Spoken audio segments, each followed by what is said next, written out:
Hi guys, in front of me is Google Pixel 6a and let me show you how to add a fingerprint on this device.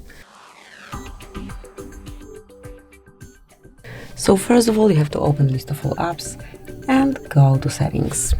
Now find and select security, and here you will notice fingerprint unlock. Just mark it.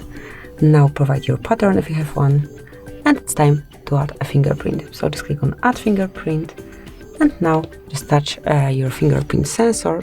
So just keep right here, tap it, and then lift your finger up till it's fully added.